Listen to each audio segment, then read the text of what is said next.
দেখ বিপাশাটাও আজকে নেই, ও থাকলে কত ভালো হতো। ও তো এমনি একটু আউটস্পোকেন, ও একটু মুখের উপর বলতে পারে। দেখো আউটস্পোকেন তো আমরাও মুখের ওপর কথা বলতে পারি। শীর্ষা আমাদের এখানে পাঠিয়েছে যাতে আমরা আগে থেকে মাসিমা মেসোমশাইয়ের সাথে কথা বলে রাখতে পারি। ছবি তো পাঠিয়েই দিয়েছে, চিনতে অসুবিধা হবে না। আর দেখো আমার কি মনে হয় জানো তো, বাবা মা তো মেয়েকে অতটা ভুল বুঝবে না। এইটুকু তো মেয়েকে বিশ্বাস করবে, ভরসা করবে। কে কি দেখালো, কে কি বললো, সেটাই বিশ্বাস করে নেবে। কি জানি বাবা, শীর্ষা তো আমাকে বলছিল ওর বাবা মা না এত কিছু বোঝে না, জানিস, তোরা ভাববে শীর্ষারই কাণ্ড এটা। দেখো সেটা যদি হয় তাহলে তো কিছু বলার নেই। তবে হ্যাঁ, শীর্ষার তো আর আমাদের মতো অবস্থা না, ও চাকরি করে, দরকার হলে আলাদা বাড়ি নিয়ে থাকবে। ও যেখানে কাজ করে তার কাছাকাছি কোথাও বাড়ি ভাড়া নেবে। হ্যাঁ এটা ঠিক, দেখা যাক। একটু চা খাবে গো? চল ওখানটা গিয়ে বসি। এই কি চা খাবে তুমি? লাল চা। আচ্ছা একটা লাল চা দেবেন, একটা দুধ চা দেবেন। হ্যাঁ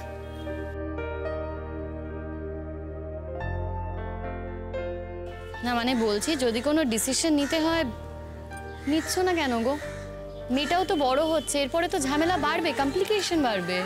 মাঝে মধ্যে না খুব ভয় করে, মনে হয় এই দূরে দূরে আছি এই বাবা ভালো, কাছাকাছি থেকে যদি কোনো ঝামেলা হয় তখন সেটা আর সহ্য করতে পারবো না। সুচরিতা দি, মানুষকে তো ভরসা করতেই হবে। আমার মনে হয় ভদ্রলোককে এইভাবে ঝুলিয়ে রাখা তোমার ঠিক হচ্ছে না। ঝুলিয়ে তো রাখিনি আমি কি এরকম বলেছি? কিছুই তো বলনি, সেটাই তো হচ্ছে কথা। একবারও কি তাকে বলেছো যে আমি বিয়ে করতে চাই? কিছু মনে করো না, একটা কথা বলি। এইসব ক্ষেত্রে সবসময় দেখা যায় যে কেউ বিয়ে করতে চায় না, স্পেশালি এরকম ধরনের কেসে। সেখানে মানুষটা তোমাকে বিয়ে করতে চাইছে, এই জায়গা থেকেই তো বোঝা যাচ্ছে বলো যে মানুষটা সৎ, মানুষটা ভালো। দেখ সৎ বলেই তো এখনো ওর সঙ্গে আছি, ওর সঙ্গে বন্ধুত্বটা আছে। কিন্তু এইভাবে কতদিন, মানে দূরে দূরে থেকে কতদিন বন্ধুত্ব থাকবে বলো তো? ওনারও তো বয়স বাড়ছে, তোমারও তো বাইরে যাওয়ার ইচ্ছে আছে। কিভাবে বাইরে যাবে, কোন পরিচয়ে তুমি বাইরে যাবে? দেখো এমনি যদি তুমি ওনার সাথে আমেরিকায় যেতে চাও, এই ভিসা টিসা পেতে কিন্তু প্রবলেম হবে। তাও যদি বিয়ে করে যাও, ভিসা পেতে প্রবলেম হবে না। দেখা যাক, আমি এখনো বুঝতে পারছি না, দেখি। তাহলে দেরি কেন করছো, কেন ভাবছো? আমি কোনো ডিসিশনই নিতে পারছি না। দেখো আমার মনে হয় you should go for marriage. Twinkle তো মেনে নিতে পারছে না বিষয়টা, ও বড় হচ্ছে এখন, জেদি হয়ে যাচ্ছে, পাল্টে যাচ্ছে মেয়েটা। যতদিন যাবে আরো বড় হবে, আরো পাল্টাবে। তাই তোমাকে বলছি ছাই টাইম, তুমি বিয়েটা করে নাও। ইন্দ্রর সঙ্গে তো অনেক বছরের সম্পর্ক ছিল, তারপর বিয়ে, আর তারপর আমার এই পরিণতি। তাই এখন নতুন করে কিছু ভাবতে ভয় করে। মনে হয় যদি একই পরিস্থিতি হয় তার থেকে এই ভালো। জীবনে একবার আঘাত পেয়েছো মানে যে বারবার জীবনে আঘাত পাবে তার তো কোনো মানে নেই। এইভাবে ভাবলে তো জীবনে হোপ বলে কিছু থাকবেই না। আমার কি অবস্থা ছিল বলো তো? হ্যাঁ, আমি তো একেবারে খাদের ধারে দাঁড়িয়েছিলাম, মনে হয়েছিল ওখান থেকে যে কোনো সময় পড়ে যাব। আজকে সিচুয়েশন যাই হোক না কেন, পরাগের ব্যবহারের জন্যই তো পরাগের সাথে আমার সম্পর্ক ভালো ছিল না। কিন্তু আজকে দেখো কত কিছু বদলেছে, আমার জীবনটাই একেবারে পাল্টে গেছে। যে পরাগকে আমি চিনতাম সেই পরাগ কিন্তু আর ওই পরাগ নেই গো। এখন আমার কত খেয়াল রাখে, আমি কি ভালোবাসি সেটা দেখে রাখে, সারাক্ষণ আমার কথা ভাবে। জানো তো আমি না ভাবতেই পারি না যে ওই পরাগের মধ্যে এরকম একটা পরাগ লুকিয়েছিল।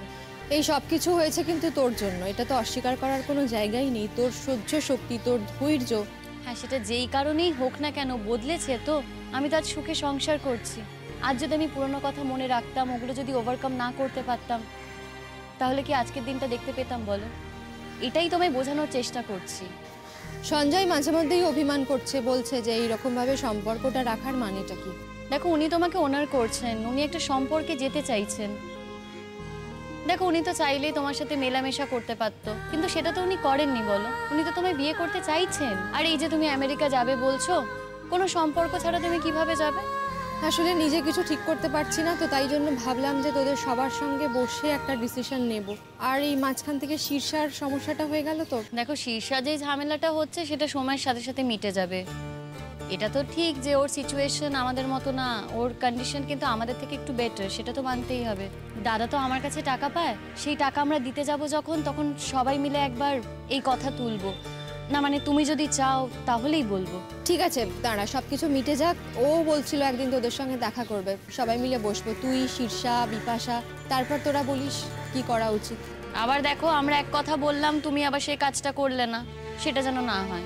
আরে আমি করবো না এরকম নয়, কিন্তু কি বলতো এখনো না একটা ওই দোলাচলতার মধ্যে রয়েছি। আর সবথেকে বড় কথা হচ্ছে সমাজ, আমাদের চারপাশ এই সম্পর্কটা তো মেনে নেবে না বল। মানে তুমি যখন ঘরের লক্ষ্মী বউটি হয়েছিলে তখন কি সবাই ভালো কথা বলতো তোমাকে? দেখো, তোমার নিজের ভবিষ্যৎ, নিজের মেয়ের ভবিষ্যৎ এভাবে তুমি নষ্ট করে দিতে পারো না। এই শীর্ষার বাবা মা কি দেখতো, একটু দেখতো ছবিটা দেখতো। দাঁড়াও তো, দেখি দেখি দেখি। মনে হচ্ছে জানিস। হ্যাঁ হ্যাঁ, দাঁড়াও। এই হ্যাঁ, ওনারাই। চলো চলো চলো চলো, ধরো ধরো। আন্টি আন্টি, নমস্কার।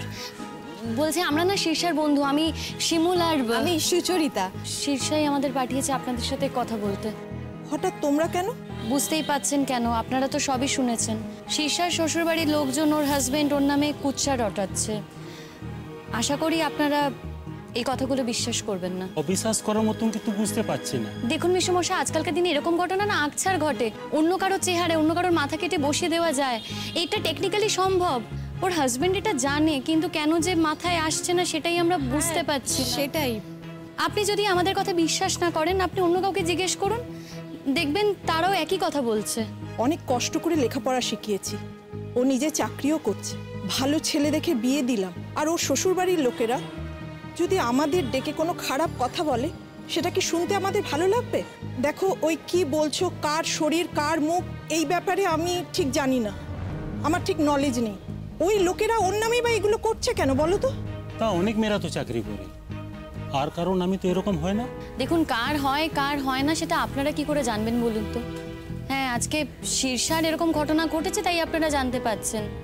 যাদের হয় তারা নিজেদের মতো করেই সামলায়। দেখুন, আপনাদের মেয়ে আপনারা বিশ্বাস করবেন কি করবেন না পুরোপুরি আপনাদের ব্যাপার। এখন যদি আপনারা পুরোপুরি শীর্ষার বিপক্ষে চলে যান তাহলে তো সত্যি কিছু বলার থাকে না।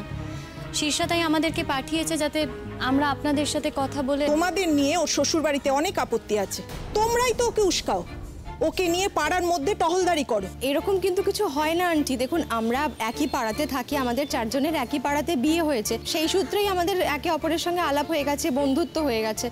আচ্ছা আপনি বলুন না, কাজের জায়গাতেও তো বন্ধু হয়, সেটার মধ্যে তো কোনো দোষ নেই। এটার জন্য নালিশ করার কি আছে, আমি তো সেটাই বুঝতে পারছি না। কেন বুঝতে পারছো না?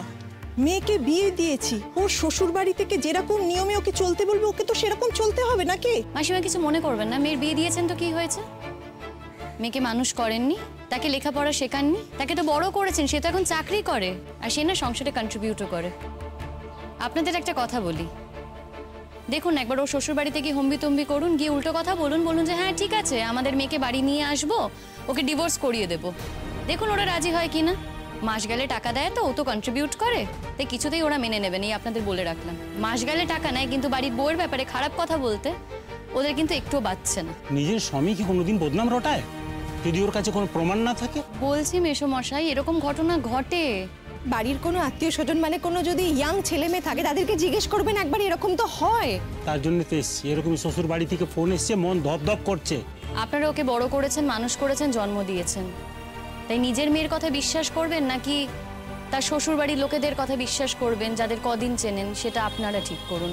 এই নিয়ে সত্যি কিছু বলার নেই।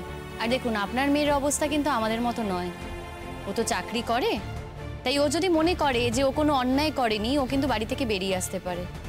আর সেই সময় যদি আপনারা পাশে থাকেন তাহলে কিন্তু আপনাদের জায়গাটা অন্য হয়ে যায়। নিশ্চয়ই এমনভাবে মানুষ করেননি যাতে আপনার মেয়ে আপনাদের মাথা হেট করে দেয়। এই কথাটা একটু মাথায় রাখবেন, নিজের মেয়ের ওপর ভরসা হারাবেন না। ওখানে গিয়ে যদি মনে হয় কোনো অসুবিধা হচ্ছে, কোনো বিপদ হতে পারে, শীর্ষাকে বলবেন আমাদের ফোন করতে, আমরা চলে আসবো। আপনাদের অনেক সময় নষ্ট করলাম, আমরা আসি, চল।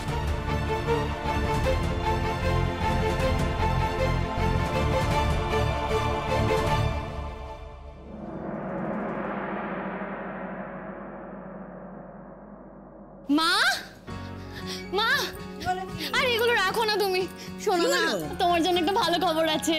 আমার জন্য কি গো? ভালো খবর আছে, ভালো খবর আছে করে আসছো তখন থেকে। তা কি ভালো খবরটা কি? মানে শুধু মায়ের জন্য নাকি আবার আমার জন্য ভালো খবর? পুরো বাড়ির জন্য ভালো খবর। ওই দেখো, পুরো বাড়ির জন্য ভালো খবর। কি যে বলনি বৌমা, যে মায়ের ছেলে জেলে পড়ছে, যে মায়ের ছেলের বউ এমন এমন অসভ্য যে তাকে পুলিশ এসে জোর করে তুলে নিয়ে গেছে, তার কাছে ভালো খবর কি গো মা? সে না না, একটা কথা অবশ্যই আছে। এই যে আমার বড় ছেলে, আমার পরাগ, সে যে সুস্থ হয়ে উঠেছে, তার যে চিকিৎসা কাজকর্ম হচ্ছে, হ্যাঁ, শরীর স্বাস্থ্য ভালো হচ্ছে, এইটা একটা ভালো খবর। আবার আমার জামাই, সেও যে সুস্থ হয়ে উঠেছে, আবার আগের মতো হয়ে যাচ্ছে, এটাও আমার কাছে খুব ভালো খবর। আর একটা ভালো খবর আছে গো, জানিস? শোন, আমার একটা বৌমা আছে রে, হ্যাঁ, জানিস তো, সে একেবারে 10 হাত দিয়ে আমার সংসারখানা 10 দিক থেকে সামলাচ্ছে।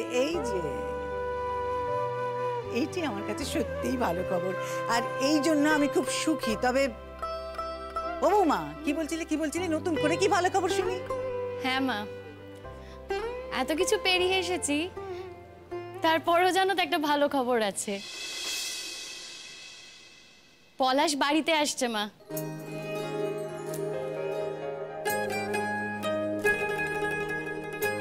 আমি আসলে ওর বোনের বিয়ের উপলক্ষে একটা অ্যাপ্লিকেশন জমা করেছিলাম, যাতে তুতুলের বিয়ের জন্য ওকে কটা দিন বাড়িতে ছেড়ে দেওয়া হয়। আর তাছাড়া নতুন করে তো আবার কমপ্লেনটা গেছে, মানে আমি প্রতীক্ষার কমপ্লেনের কথা বলছি। কেসটা কোর্টে উঠবে, তখন কি হবে হবে না সেটা তো এখন থেকে বলা যাচ্ছে না। কেসটা ঘুরেও যেতে পারে, লয়ারের সাথেও কথা বলেছি। মোদ্দা কথা, তুতুলের বিয়ে উপলক্ষে পলাশ বাড়িতে আসছে। কি বলি আমি তোমার মা, আমি তো কিছু বুঝতে পারছি না। আমি না কদিন ধরে মনে মনে খুব কষ্ট পাচ্ছিলাম গো। বাড়িতে একটা মেয়ে, হাজার হোক ওর ছোট বোন, তো সেই ছেলেবেলা থেকে তাকে দেখেছে। আর পলুর নিশ্চয়ই মনটা বাড়িতে আসার জন্য ছটফট করছে। মা তো ভেবেছিলাম যে ওই বাড়িতে যদি আসতে পারে, তাহলে দুদিন বাড়ির ভাত খেতে পারে। তুমি কি জানো পলাশ অ্যাপ্লিকেশনটা করেছে কিনা? ও আসুক, তারপর না হয় অ্যাপ্লিকেশন করা যাবে। আর লয়ারের সাথে তো কথা হয়েছে, উনি বলেছেন যে উনি বাড়িতে এসে সবটা মীমাংসা করে দেবেন। কিন্তু সেই মেয়ে, সেই প্রতীক্ষা, সে তো পলুকে এমনিতে ছাড়তে চাইবে না গো। দেখো মা, ওই মেয়ে না এমনি অনেক ক্ষতি করেছে। নিজে ভালো থাকার জন্য পলাশকে ইউজ করেছে, গোটা পরিবারটাকে ধ্বংস করে দেওয়ার চেষ্টা করেছে। আর আমি তো আছি, শেষ অবধি লড়াইটা করে যাব। তবে এই কথাও ঠিক মা, তোমার ছোট ছেলেকে এবার একটু বুঝতে হবে, কে ওর ভালো চায়, কে ওর ভালো চায় না, কে ওর নিজের লোক, সেটা তোকে বুঝতে হবে। এরপরেও যদি সে ভালো না হয়, তাইলে আর কিছুই বলার থাকবে না। দেখো বৌমা, তুমি এই সংসারটাকে 1 থেকে 100 নিয়ে যাওয়ার চেষ্টা করছো। তো পলু যদি ভালো না হয়, তাইলে তো সেই 1 থেকে 100-র বৃত্ত সে তো সম্পূর্ণ হবে না। দেখো, ছেলেটা আমার খারাপ, এ কথা সত্য, কিন্তু ও কিন্তু ছোট থেকে এমন খারাপ ছিল না গো। এই যে ওর দাদা, ছোট্টটি বেলা থেকে সেই দাদাকে তো কত মানতে, তার সঙ্গে কত ভাব ভালোবাসা ছিল। প্রতীক্ষা, সে ওর জীবনে আসার পর এইরকমটা শুরু হলো গো বৌমা। ওই মেয়ে এসে সমস্ত সম্পর্কগুলো ধ্বংস করে দিল। মা দেখো, ওই মেয়ে বলছো, তোমার ছেলেও তো আর ছোট বাচ্চা নয় বলো, যে যা বলবে সেই কথা মতো চলবে, সেটা তো হতে পারে না। বিশ্বাস করো, সব কিছু এই কপালের ফের। তুমি যে আমাদেরকে এরকম একটা ভালো খবর এনে দিলে না বৌমা, আমি তার জন্য তোমাকে 2 হাত তুলে আশীর্বাদ করছি গো। তুমি মনে মনে খুব কষ্ট পাচ্ছিলে। কি হয় জানো, মা হলি না, মেয়েদের অনেক জ্বালা, বলেছিলাম না, বুঝবে একদিন। কোনো মা কখনো কষ্ট না পেয়ে থাকতে পারে যদি তার ছেলে জেলে পচে? বলো দেখবে কি খাচ্ছে সেখানে। না, তারা খেতে দিচ্ছে আমি জানি, কিন্তু কি খেতে দিচ্ছে, সে খাবার কিভাবে রান্না হচ্ছে জানো বৌমা? পলুটা না খেতে আরো ভালোবাসে, ভালো মন্দ স্বাদের খাবার সেই তো ভালোবাসে গো। আমার পড়া খাওয়া নিয়ে অত কিছু বায়না করে না, কিন্তু পলু সবচেয়ে কষ্ট হয় কখন জানো? ওই দুবেলা আমি যখন নিজে, তখন ভারী কান্না পায়। ও মা, মা কি গো, এইভাবে কান্নাকাটি কেন করছো বলো তো? একটা কথা কি জানো তো, যার যা কর্ম তাকে তো সেটা ভোগ করতেই হবে, কিছু তো করার নেই। তবে এটাই ভালো যে পলাশ বাড়িতে আসছে। পলাশ বাড়িতে ফিরলে আমি বলবো যে যাতে কোনো ব্যবসা শুরু করে। শিমুল, তোমার একার উপরে খুব চাপ পড়ে যাচ্ছে না? কি বলবে বলো তো ওকে? এই শোনো, আমি কি তোমাকে একবারও বলেছি যে আমার একার উপর চাপ পড়ছে? হ্যাঁ, আমি কখন তোমাকে এই কথা বললাম? তুমি বুঝতে পারছো না শিমুল, তুমি বলবে তবে আমি বুঝবো, ব্যাপারটা তো তা নয়। তোমার একার রোজগারে এতগুলো পেট চলছে, সত্যি কথাটা কি বলতো, আমি তো এখনো পুরোপুরি সুস্থ নই। ফলে আমি যখনই কোনো ভারী কাজ করতে যাচ্ছি না, আমার কষ্ট হচ্ছে, অসুবিধা হচ্ছে। এবার দেখো, কেউ যদি আমাকে কাজ দেয়, তারা তো এটা জেনে শুনে আমাকে কাজটা দেবে না। কেন দেবে বলো? আচ্ছা, আমার যদি অসুবিধা হতো আমি তো তোমাকে নিজেই বলতাম যে আমার অসুবিধা হচ্ছে। আমি কি সে কথা তোমাকে বলেছি? আমার মাথায় না একটা বুদ্ধি আছে, বলি। এই যে পলাশ ফিরছে, তুমি আর পলাশ মিলে তো একটা ব্যবসা শুরু করতে পারো। মানে যদি একটা ছোটখাটো খাবারের দোকান দাও, মানে বুঝতে পারছো, খাবারের দোকান কিন্তু এখন খুব চলে, আর একবার যদি চলতে শুরু করে না, খুব ভালো করে চলবে গো। না, সেসব ঠিক আছে, খাবারের দোকান তুমি বলছো, সেটা দেওয়াই যায়, কিন্তু টাকা পয়সার কি হবে? আমাদের তো জমানো টাকা নেই, টাকা কে দেবে? আরে শুরুতেই বড় দোকান খুলবে নাকি? ফাস্ট ফুডের দোকান খোলো। বলছি তো, যদি একবার লোকের খাবার ভালো লেগে যায় না, দেখবে ওই দোকান ছাড়া কেউ খেতেই চাইবে না। আমি তোমায় বলছি। ও বৌমা, বৌমা, এই তুই চুপ করে দাঁড়া দেখি, চুপ করে দাঁড়া, আমাদের উপর ছেড়ে দিন না, দেখ না আমরা আমাদের ভাবতে দে। শোনো শোনো, বলো। চুপ দাঁড়া। বলছিলাম কি, যে দোকান টোকান করতে বললে না, আমি ভাবছিলাম যে আমি যদি কোনো প্রয়োজনে লাগি। দেখো, এটা ফাস্ট ফুডের দোকান, বুঝতে পারছো তো? হ্যাঁ, মানে লোক রেখে কাজ করাতে হবে, নইলে কিন্তু হবে না। খুব ঝামেলার ব্যাপার, অনেক রান্না বান্না থাকবে। না না না, সে থাকুক না, ওই ভাজা ভুজি তোমরা যা ছাপ ওইসব কি ফুড, সে নয় রইলো। এই লোকে বলে না যে আমি তো রান্নাটা মন্দ করি না, বল। আমার রান্নার তো বেশ সুখ্যাত আছে না, সেই জন্য ভাবছিলাম তোমাদের এই ভাজা ভুজির সঙ্গে যদি একটু স্বাদের মিষ্টি টিষ্টি আমি হাতে গড়িয়ে দিই, কেমন হয় বলো দেখি?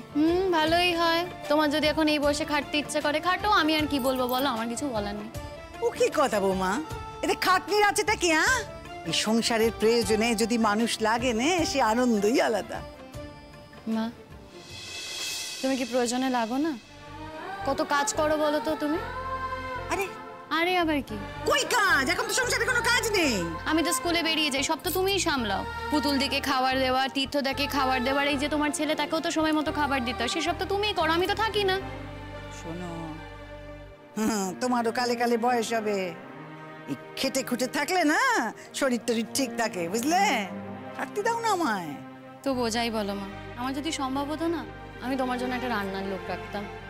কোথায় এই বয়সে আনন্দ আহ্লাদ করবে, শুয়ে বসে থাকবে, তা না, সংসারের কাজ করতে হয় তোমার।